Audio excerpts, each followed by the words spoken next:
ओम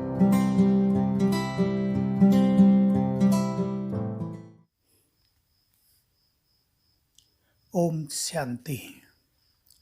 मनुष्य को अपने जीवन में आगे बढ़ने के लिए निर्भय होना परम आवश्यक है। उसे भिन्न भिन्न तरह के भय सताते हैं। कभी पास्ट की घटनाएं जो कुछ हो गई हैं फिर वो न हो जाएं, ऐसा भय। भविष्य में कहीं ऐसा न हो जाए, ये भय। संबंधों में टकराव का, डिवोर्स का भय, भूत प्रेतों का भय, असफलता का भय, फेलियर होने का भय, मृत्यु का भय, बीमारियों का भय, बड़ों का भय, भिन्न भिन्न तरह के भय मनुष्य के अंतर चित्त में समाये रहते हैं, जो उसकी सूक्ष्म शक्तियों को भी नष्ट करते हैं और उसके मार्ग में सूक्ष्म अवरोध भी पैदा करते हैं। हमें भय से मुक्त होकर निरंतर आगे बढ़ना है, क्योंकि महाविनाश को देखना है।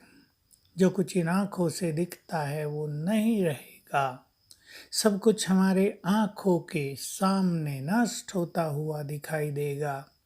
जैसे हम किसी नए पुरानी बिल्डिंग को तोड़कर नई बनाना चाहते हैं, जब उसे तोड़ते हैं, जब सफाई होती है, कितनी गंदगी, धूल, कैसा लगता है। ऐसे ही ये दुनिया भी टूटेगी। इस कांटों के जंगल को आग लगेगी तो कैसा कैसा लगेगा। तब तो चारों ओर भय का माहौल व्याप्त हो जाएगा। हर व्यक्ति भयभीत होगा, क्योंकि भय का बीज एक ही है, मृत्यु का भय, सब कुछ जाने का भय। लेकिन अगर हमने पहले से ही अभ्यास किया होगा कि सब कुछ जाने वाला है, सब कुछ विनाशी है, जो कुछ आँखों से दिखता है वो नहीं रहेगा, कुछ पहले जाएगा, कुछ बाद में। यदि हमने बहुत अभ्यास किया होगा, मैं तो अकाल मूर्त आत्मा हूँ, मुझे तो मरना ही नहीं है, जिसको मरना है वो मैं नहीं हूँ, और मैं कभी मरती नहीं हूँ। मरता तो शरीर है, सुंदर शरीर मिलेगा, देव शरीर मिलेगा। और जिसने लंबे समय से अभ्यास किया होगा, मैं मास्टर सर्वशक्तिवान हूँ, सर्वशक्तिवान बाबा मेरे से कंबाइंड है, वो मेरी छत्र छाया है, उनके अंदर निर्भयता बढ़ती जाएगी और आने वाले समय को भी वो बोल्डली फेस कर सकेंगे, पार कर सकेंगे। संकल्प करें, हमें निर्भय होना है।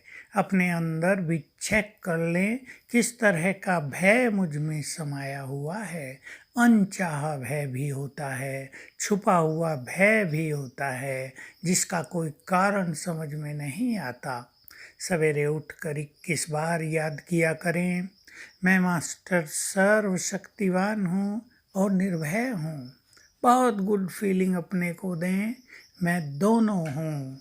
तो धीरे धीरे सबकॉन्शियस माइंड से ये छुपा हुआ भय भी खत्म होता जाएगा और हम निर्भय बनते जाएंगे।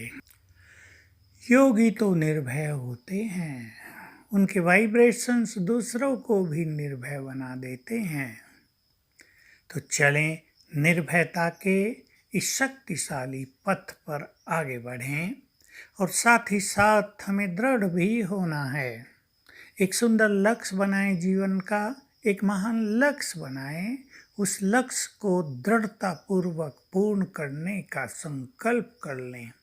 जहाँ दृढ़ता नहीं होती, ढीलापन होता है, कर लेंगे, हो जाएगा, किसने किया है, आज नहीं कल कर लेंगे, आज तबीयत खराब है, ठीक हो जाने दो। ये सब संकल्प हमारी दृढ़ता को कमज़ोर करते हैं। लेकिन ऑन एनी कॉस्ट हमें जहाँ पहुँचना है पहुँचना ही है। जो श्रेष्ठ कर्म करने हैं वो करने ही हैं। जितना योग अभ्यास करना है वो करना ही है। ऐसी दृढ़ता हो, चाहे सवेरे उठने में, चाहे योग अभ्यास करने में, चाहे कोई कार्य करने में, चाहे सेवाओं के फील्ड में। जब हमारे अंदर ऐसी दृढ़ता होगी तो जहाँ दृढ़ता है वहाँ सफलता है। भय भी समाप्त होगा, ढीलापन भी समाप्त होगा और हम अपने लक्ष्य की ओर, अपनी मंजिल की ओर तेजी से आगे बढ़ते ही जाएंगे। तो चलें, दृढ़ हो जाएं, तभी लक्ष्य मिलेगा, तभी मंजिल मिलेगी, क्योंकि लक्ष्य बहुत ऊंचा है और समय अंतिम घंटियां बजा रहा है। ओम शांति।